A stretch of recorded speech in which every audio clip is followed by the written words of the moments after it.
Sur notre maquette, nous avons un bouton de suppression à gauche du bouton enregistrer. Et nous allons créer ça tout de suite. Donc, je prends un bouton que je place juste ici. Je lui donne une forme carrée. Ensuite, je supprime le libellé du bouton et je vais lui donner une image. Donc, je viens dans Image, je sélectionne, je vais dans le catalogue.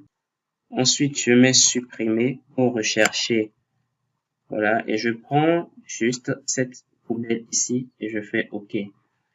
Je mets la luminosité à 100% pour avoir une image blanche et je laisse la taille sur 16 par 16 et je fais OK. Je fais Appliquer. Mon bouton sera un bouton rouge.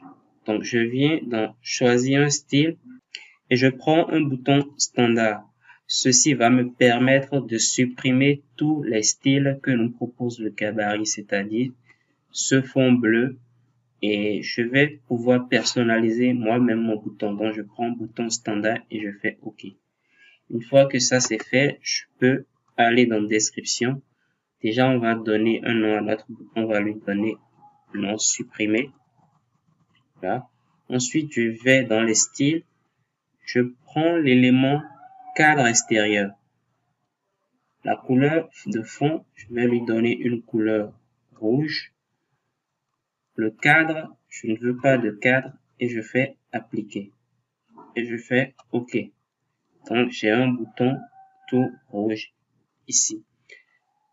Alors, lorsque cette fenêtre s'ouvre, on a l'identifiant de la tâche qu'on veut soit modifier ou soit supprimer.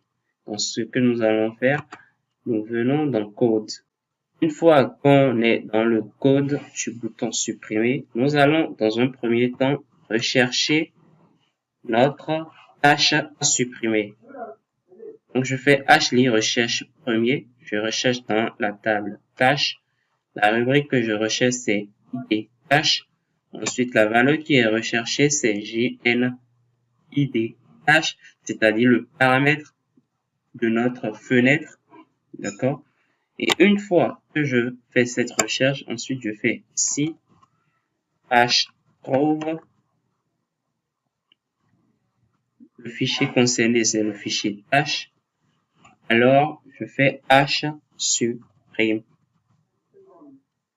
Hsupprime, tâche, virgule, h numéro d'enregistrement en cours. Je ferme ma parenthèse. Juste après, je peux mettre info, tâche supprimée. Tâche supprimée.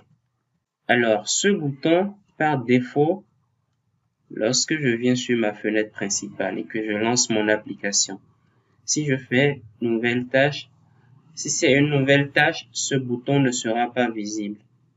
Mais si c'est une tâche qui existe déjà, on va l'afficher. Alors, comment on va gérer ça? Nous venons dans le code d'initialisation de la fenêtre, juste ici, là où on teste si c'est une nouvelle tâche ou si c'est une tâche existante. Donc, juste dans le sinon, on va faire btn supprimer point visible égale vrai. C'est-à-dire, si l'identifiant qu'on passe à notre fenêtre est égal à 0, c'est que c'est une nouvelle tâche qu'on veut enregistrer. Mais si ce n'est pas le cas, c'est une tâche qui existe déjà et là, on doit avoir la possibilité de la supprimer.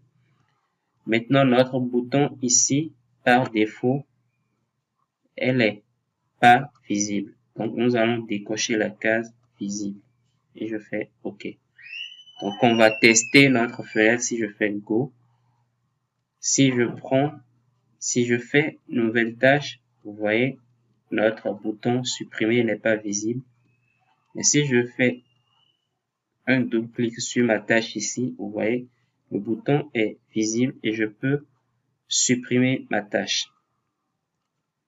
Alors, nous allons, juste après la suppression, je vais mettre à jour ma table. Donc, je fais table affiche.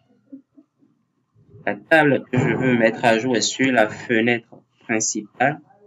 Point table H. Et voilà. Donc, on vient de mettre à jour notre table. Juste après la suppression, on met à jour notre table. Après avoir mis à jour notre table, nous pouvons fermer notre fenêtre. Donc, je viens ici et je fais ferme. Ferme. Donc, je ferme ma fenêtre. Et voilà. Donc, on va tester si je viens sur ma fenêtre principale et que je fais Go. Je fais un double clic sur ma tâche. Je peux la supprimer. Et voilà.